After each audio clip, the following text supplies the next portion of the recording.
Welcome to the Principal's Perspective, where we explore what it really takes to lead a school and why great leadership is a way of being and a set of skills that can be learned. I'm Dr. Adrian Camm. And I'm Teagan Collins.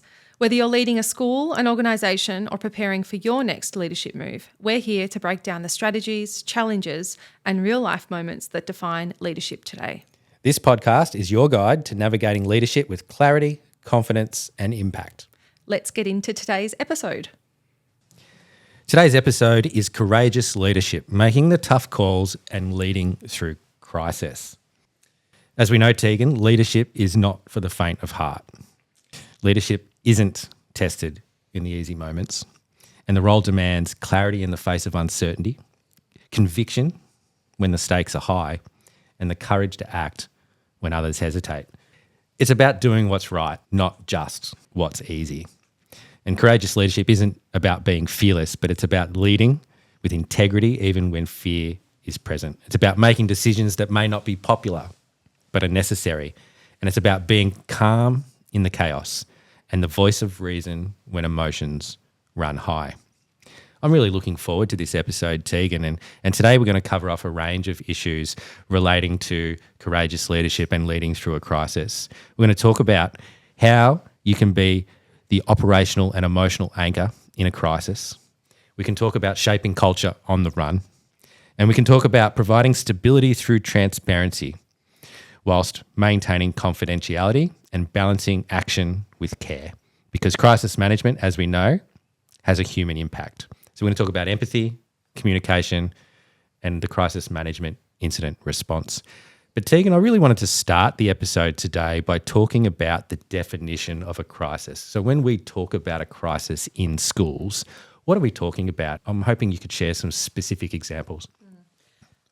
For me, a crisis is when we're not operating at normal capacity, or if we're seeking to return to full capacity. A few different areas of a crisis come to mind, or crises come to mind.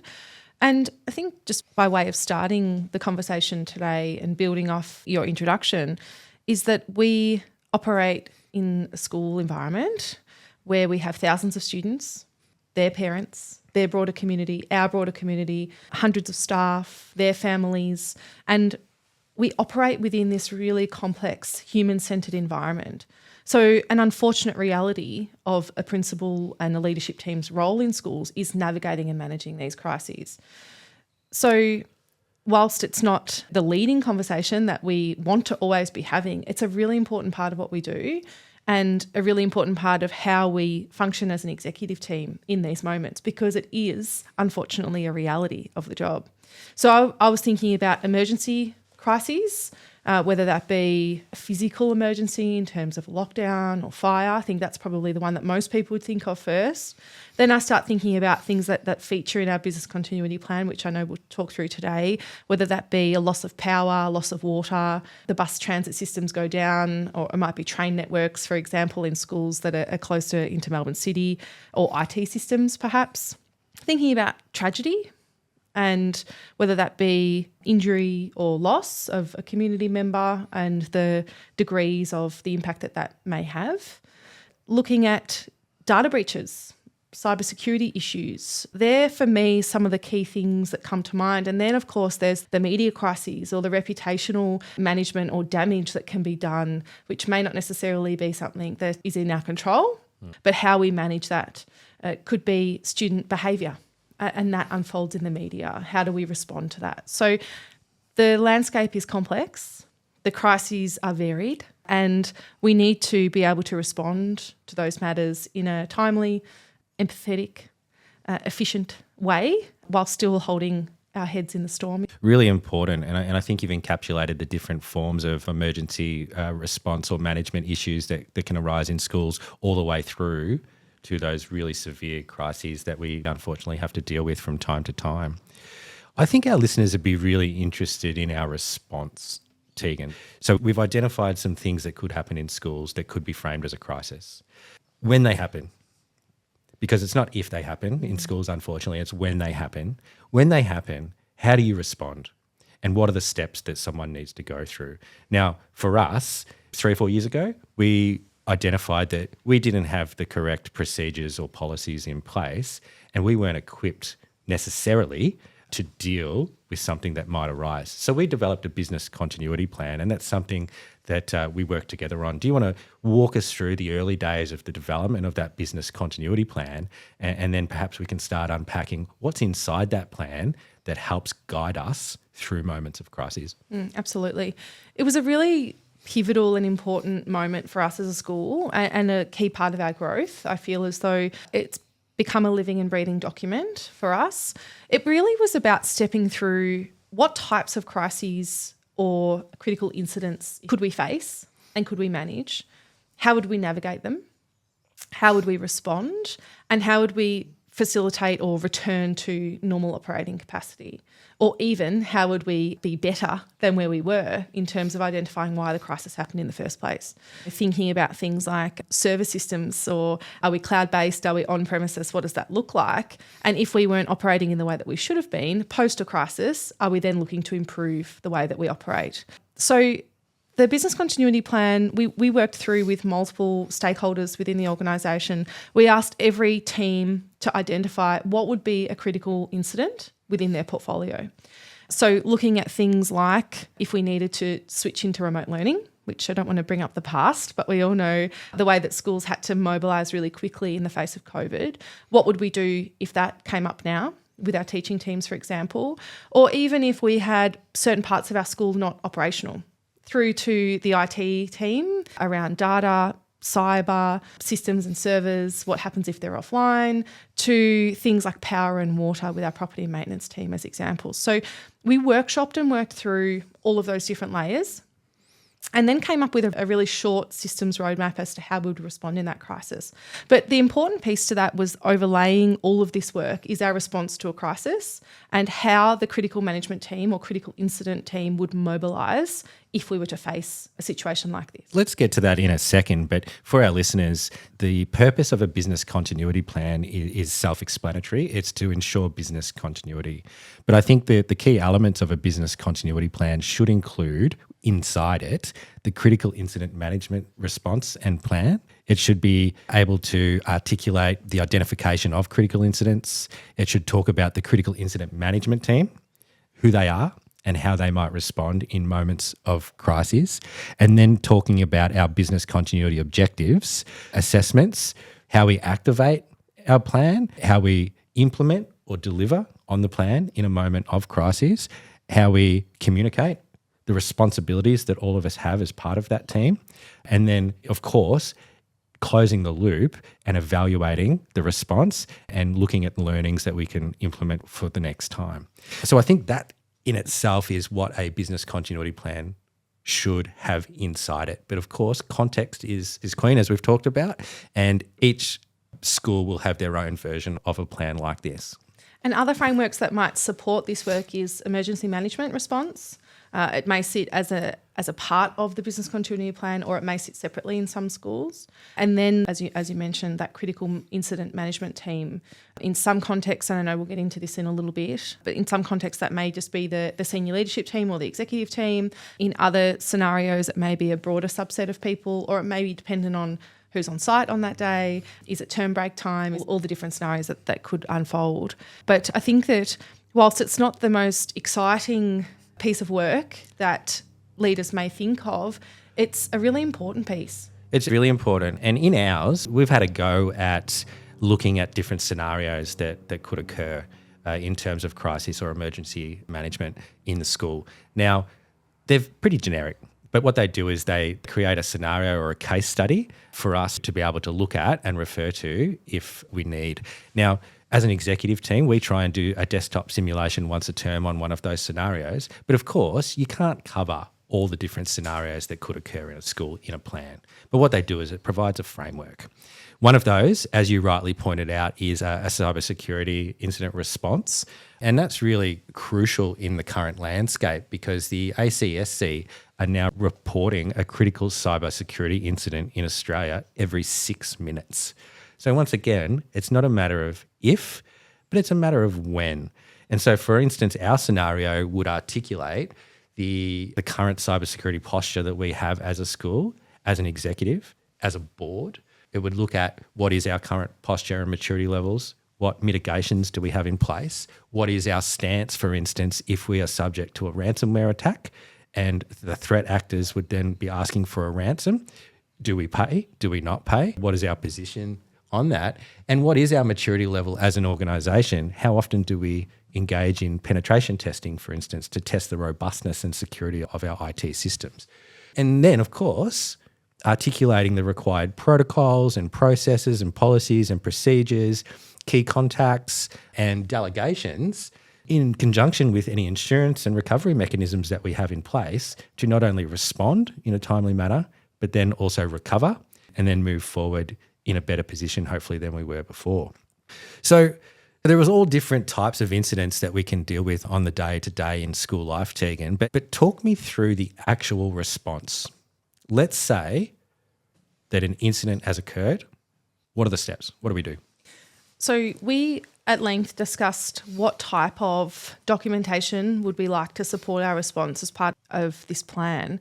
And, just picking up on the point you made earlier around some really brief step-by-step scenario planning options for us, because we felt as though if we wanted to document an approach to absolutely every crisis or simulation with draft comms as an example, with specific actions and steps that were required, we thought that would slow us down in a crisis and felt as though we'd be sifting and wading through pages and pages of documentation. To what end?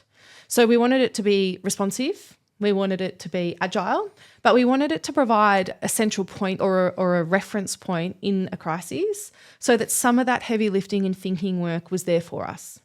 So what that looks like is we have a one-pager that supports the business continuity plan around what our response is in a crisis. And the first point of that, of course, is notification. So once somebody receives notification through our emergency or crisis line as a school, we kick into gear and collect and gather that critical incident management team. So what that looks like is whoever first receives a notification, whether it's you, myself, or our director of business or another executive member, we get the people around the table, so to speak, literally in our boardroom, or if it's after hours, it's a Teams call. So getting everyone into the room, we get the whiteboard out and the markers. We have one of our executive assistants who is the communications officer and note taker coming along. And whoever gets to that space in that room, we then start delegating the duties. So we have in our mind an ideal position of who should be holding the different hats around the table, but it's context dependent. So part of the advice and way of operating in this landscape that was given to us at the time in terms of the people that we were working with to develop this was that it's no point having Adrian or myself as the chief officer or as the lead, because on any given week there's several times where we're not in the building.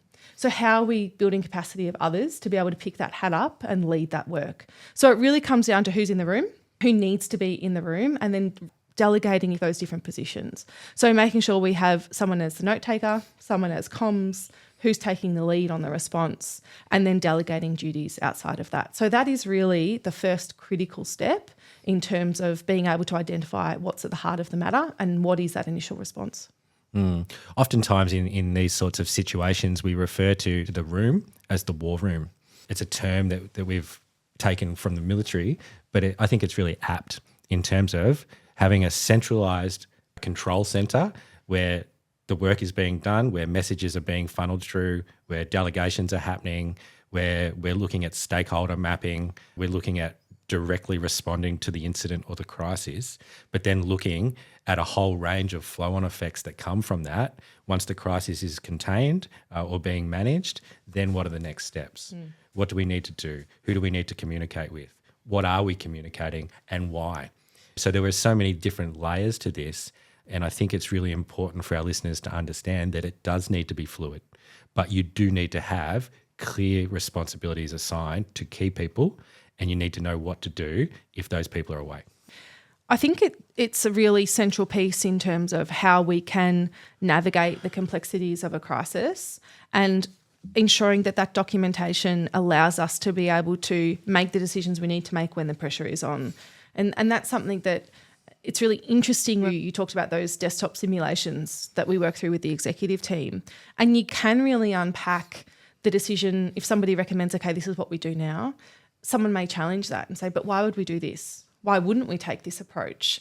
Whereas some recent unfortunate crises that we've been managing here on the ground, you don't necessarily always have time to be able to challenge each other's thought process or to be able to check each other to say, oh, should we really do that?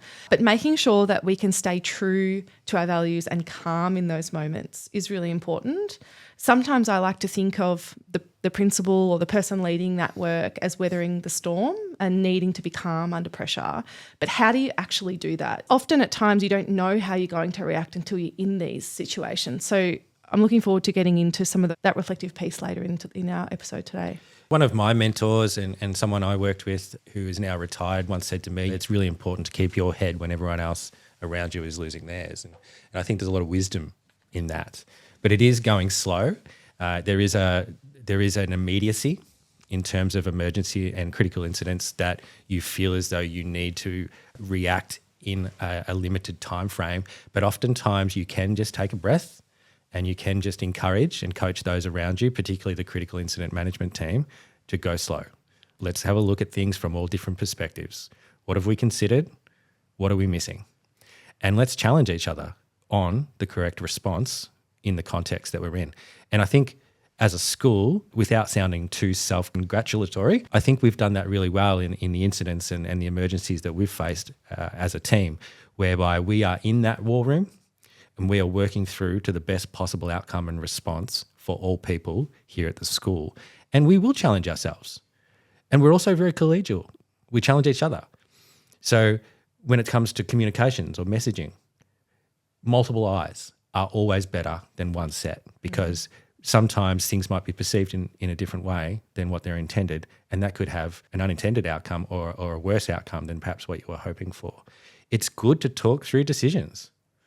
Are we making the right decision here? What haven't we considered? And really collectively coming up with the best possible outcome for those involved and for the school. I think you've just really encapsulated how principals or the lead in those moments are the beacon in a crisis, and how people will look to you often for that stability and that hope, even if you're thinking, how are we going to get through this, or how are we going to navigate this, or a deep sense of feeling in the heart of the situation, being the person that acknowledges it's okay, this is how we're moving forward, and providing that plan. That response really sets the tone for that group. And in crises that we've been involved in together, that room is calm. Some could think that room is really heightened, but we're always calm. Tone is low, it's slowing things down as much as we can. And often I find that when people come in and out of that room for different moments in time, they might walk in heightened, particularly if they've been out at the heart of the crisis, if it's something that's happened on site.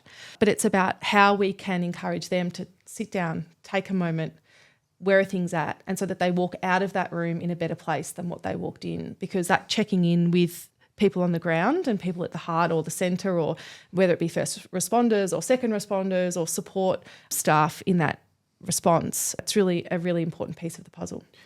Agreed. One of the things that I often think about is the incident or the emergency needs to be managed well and contained. And once the incident is being responded to, you've planned your response, and then you move into the implementation of the response, and then hopefully the recovery. My mind always goes to communication, because communication is so key in these situations, because if you don't control the message, people will make up their own stories. And sometimes that can have a detrimental effect on the situation, the context, and even can have reputational issues for the school if left unchecked. So we're always talking about what can we communicate right now? And depending upon the sensitivity or the confidentiality of the situation, and how widespread it is in terms of the community at large, perhaps there's not a lot you can communicate. But you have to ask, what can we communicate right now, and who are we communicating to, and for what purpose? If it is something that's known right across the community, people are waiting for you to communicate something. So oftentimes, if you can't communicate in a timely manner, you at least have to put out some form of holding statement so that people are aware that, yes, the leadership team is onto this, we're working through the incident or the emergency, and we'll have more information for you as soon as it becomes available. Once you are able to communicate some information, you need to be as transparent as possible whilst maintaining any confidentiality or sensitivities that could be at play in the situation. That is all really important. Then, of course, we're talking about our internal stakeholder group. Really, we're talking about students, parents and staff. Then you have the complication potentially of media. And so how do you respond to media in times of crises? And as an executive team, every couple of years we actually go through some media training, Teagan, and we've actually just completed 2 full days with corporate media services looking at how we respond in moments of crises. I think it'd be really interesting for the listeners to get a glimpse of what we did through that media training and why it's important. I always find those days we perhaps filled with nerves and anticipation, knowing what's ahead as we've done these days before. But I always reflect on them and think it's always worthwhile and it's always been meaningful, even though we might be going through similar types of training with similar messaging. We're always presented with a different scenario. So the last 2 days that we had as an executive team, we had a radio interview in response to a crisis. So we get the higher level tips and tricks on media, what to do, what not to do, what are our bridging phrases, what I can say is, and then leading into what we can say. And as a team, we split into 2 groups and we come up with our communication and key messaging in response to a crisis. So I think it was your executive assistant that came up with a crafty crisis, one that I hope we never have to deal with. We then come up with our response. So how would we manage this and what are our key messages? What are we trying to communicate? Then we do a simulation doorstop. So the media's turned up in the car park and I've opened my door and there they are. They want a comment. So I have to then front up to the camera, meet the journalist and nail my response with those key messages. And every member of our executive team goes through that. We then have those videos replayed and we critique them in a reflective and in an optimistic way. It's not about bringing everyone down, but just about did we nail the key messages? What could we have done? How do we present on camera? Which is just a great opportunity for us to reflect on our communication skills in general. But it's pretty nerve-wracking. It is. It's quite confronting. Yeah. And I guess it's worth pointing out that in most situations in independent schools in Australia, the principal will be the spokesperson first and foremost. But what if the principal's not available? Who's next up? And in this case, it would be you, Teagan. And so having those moments where a journalist and a camera crew turn up at the front gates, or you being contacted by one of the news outlets, or being on radio, and we simulated all 3 of those, what do you say? What don't you say? And what is the motivation of the media or the journalist that's contacting you? And oftentimes they're just looking for a story. And I think one of the things that we take away from our media training each couple of years is the fact that journalists are people too, and they have a job to do. Now, their job is different than ours. Their job is to sell the story, and their job is to get clicks. And so sometimes they're looking for a small grab to paint you in a particular light that they can use to generate interest in whatever the story is. So it's how do you give them something, but how do you control the message so that you are actually getting the message that you want across, but also not painting the school or the team in a negative light. So let's talk through what that practically looks like. We had a crisis this term, unfortunately, that we worked through and had to manage, and we were contacted by the media. So if I can recap, and let's see if I get it right, those steps that you took in response to that, we drafted a statement in line with our key messaging and narrative that we'd been travelling along that morning. You'd been in touch with the chair of the board with a potential suggestion as to how you would manage this contact that we'd received from the media and some draft comms. That's right. We contacted a PR agency to be able to review the comms, someone that has really specific crisis management awareness and knowledge, particularly in independent schools in Australia, and asked for some feedback on the narrative and the messaging. There were some small tweaks that came back. That was sent to the chair of the board for final approval once the critical incident management team had given it the okay. And then you sent that response off to the news outlet that had contacted you. That's 100% what happened, and that's a really good process. And I think what happened in this particular instance is that the media chose not to run with the story. And so that happens from time to time. If the media had have run with the story, at least we were presenting the message across that we wanted to present, which is really key.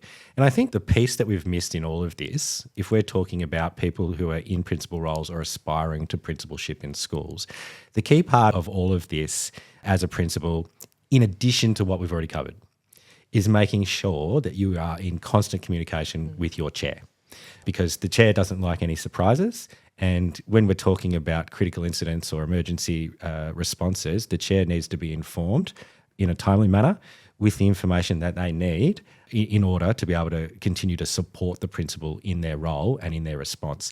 The chair then also becomes the liaison with the rest of the board and the rest of the directors, so that there is one clear line of communication between principal and chair, which is absolutely vital to avoid any mixed messaging.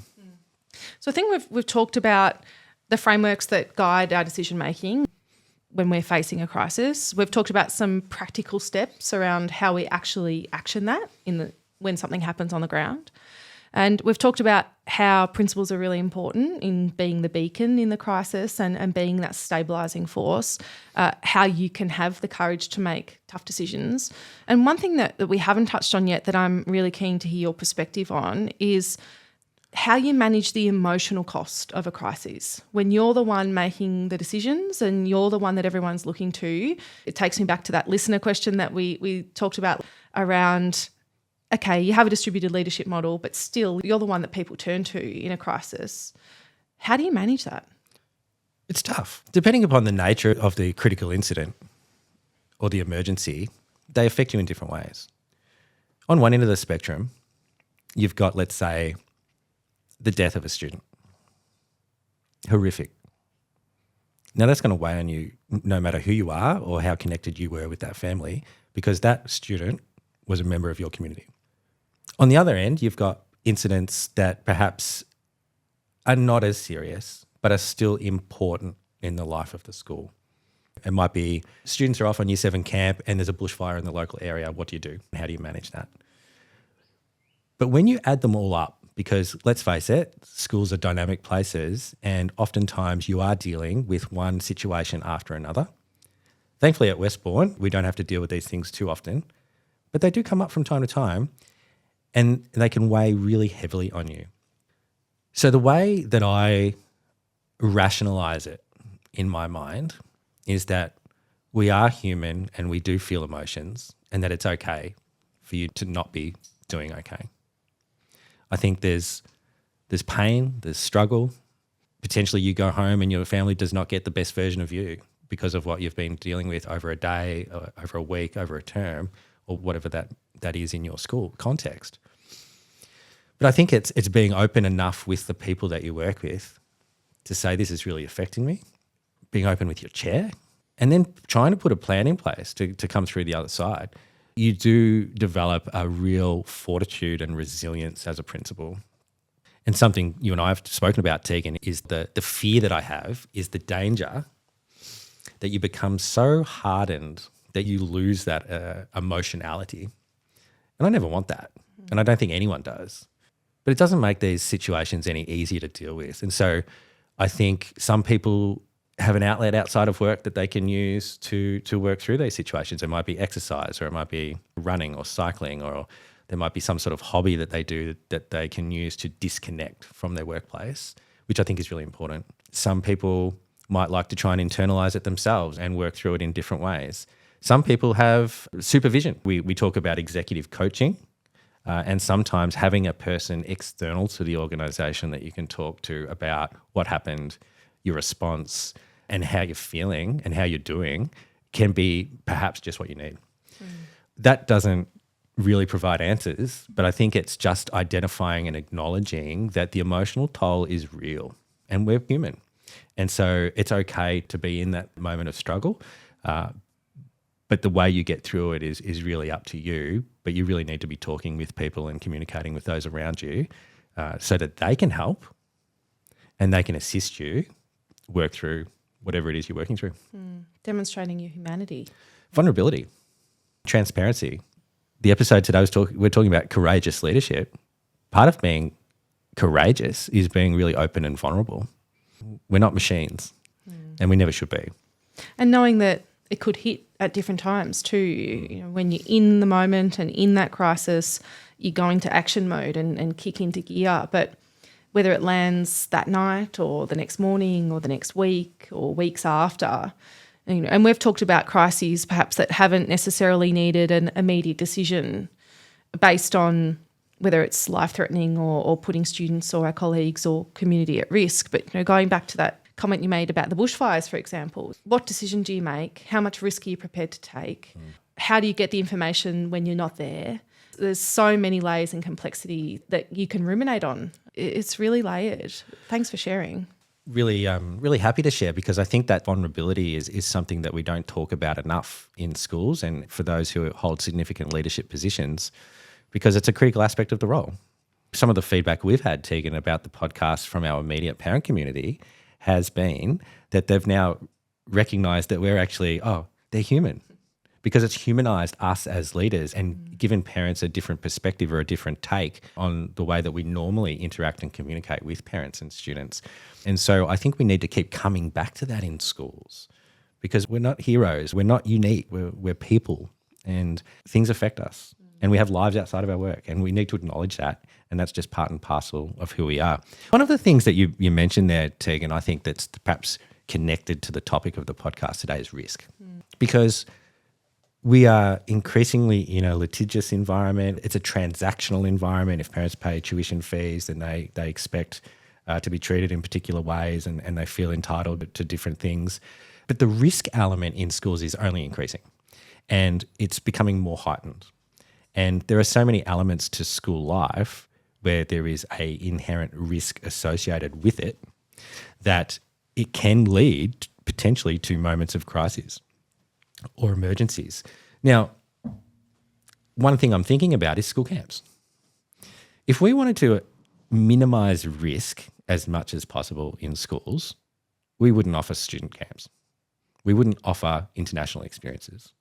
We probably wouldn't even offer sport, if I'm being really honest, because of the risks associated with student injury, something happening whilst they're overseas. It's a really interesting environment that we operate within, but we have to always remember that we can't get rid of risk completely. So there is an element of risk that we have to be comfortable with, and irrespective of the consequences of that risk, in a school environment, we have to expose children to things that they don't yet know that they love. And so we need to give them a broad range of experiences, cultural, trips overseas, sporting, so that they are developed as well-rounded individuals. And they're not wrapped in cotton wool. They have to be able to grow and learn through experience. And so that's why we do what we do. And the thing I'm thinking about in that too is as a principal, how do you develop your risk appetite? How do you understand and know that this is the risk you're prepared to and or are willing to accept? Or these are the risk mitigation measures and strategies that you're prepared to put in place or invest in to ensure that the camp, trip, activity, excursion, incursion experience can happen, knowing that when we operate in those environments, that's where the gold is, where we touch the sides, where we have students come back in 20 years and say, that experience was my most memorable, life-changing, the fondest memory I have of my time at Westbourne Grammar School. And that's often what we hear. And I'm sure all school leaders would put themselves in the same situation. Those stories that we hear from our students, their parents, that is what sticks with them. So how we move forward with that, and I'm just thinking about, as a principal, how do you become to know what that is and what that looks like? That risk appetite's really interesting. I know we've both completed the Australian Institute of Company Directors course, and part of that course was definitely developing a risk appetite statement for your organisation. We currently don't have one of those. We present all risks to our board and we talk through our risk assessments and then come to an outcome in terms of whether we proceed with something or not. One of the big things that we're offering in April next year is a trip to Everest Base Camp in Nepal. We have 55 students and 10 staff travelling on what will be one of those life-changing experiences for those that attend. But it's not without its risk. So I think that statement around hope for the best and plan for the worst is actually really apt in that environment, because you are acknowledging that there is risk, but we do have plans in place and we've mitigated those risks as best we can. And if something does occur, we have evacuation protocols, emergency management procedures, medical first aid, sat phones, all the things that you need to consider in case something does go wrong. We've considered it. Now, that doesn't say that something won't happen, but if it does, you're as prepared as you can be to respond to it in that moment of need. I'm thinking about two things: is, as a principal, what level of risk are you prepared to accept? And in the second front is that if and when something happens, how do you have confidence that you have all the information to respond? Or how do you be in the business enough to know this is the risk that is on the ground? In large organisations, when there's thousands of interactions, activities, classroom lessons happening each and every day, how do you have your finger on the pulse in terms of knowing what that looks like? It's increasingly something that we have to consider. We've got a student trip up in Cairns at the moment, Teagan, and they're there for science-related activities. But a big part of their experience in far north Queensland is going to the beach and having a swim, snorkeling, swimming at the hotel pool. How do you feel about that? I have flashbacks to a conversation we had many years ago. Should they swim at all? Right. How do we mitigate the risk if we want them to swim and have this experience? So snorkeling on the Great Barrier Reef. How can you go to far north Queensland on a science study tour, assessing and evaluating ecosystems and growth and sustainability, and the Great Barrier Reef is right there? And I was grappling with, how do we accept the risk of being in open water?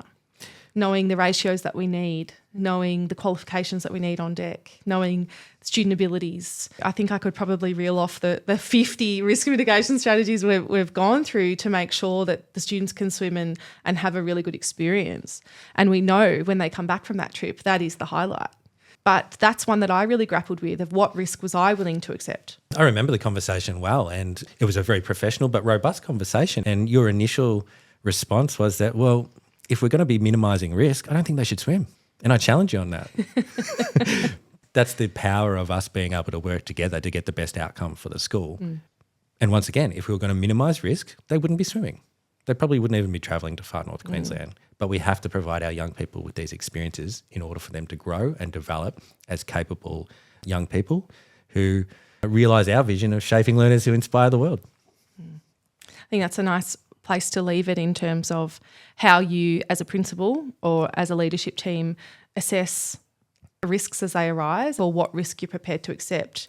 And always with the lens of, unfortunately, we have to think of, could this develop into a crisis? And if it did, what did we do to prevent it? What's out of our control or what's within our control? And then if you get to that point where you reach a crisis, what is your response? I agree, Teagan. I think that's a really nice way to summarise the episode today. And thanks to our listeners for listening. Continue to have courage, and please reach out to either Teagan or I if you're interested in anything that we spoke about today. So thanks, Teagan. Thanks, Adrian. That's a wrap on today's episode of The Principal's Perspective. We hope this conversation gave you practical insights to lead with clarity, confidence, and impact. Leadership is a continuous journey, and we'd love to keep the conversation going. You can find us on LinkedIn. Just search for Dr. Adrian Camm and Teagan Collins and let us know your thoughts, questions, or leadership wins. Make sure to follow The Principal's Perspective on Spotify, Apple Podcasts, or wherever you listen to your podcasts. And if today's episode resonated with you, share it with someone in your network. Until next time, keep leading with purpose, and we'll see you in the next episode. You can be sure to find any references, books, or resources we discussed today in the show notes. Please jump on into the comments and join the conversation.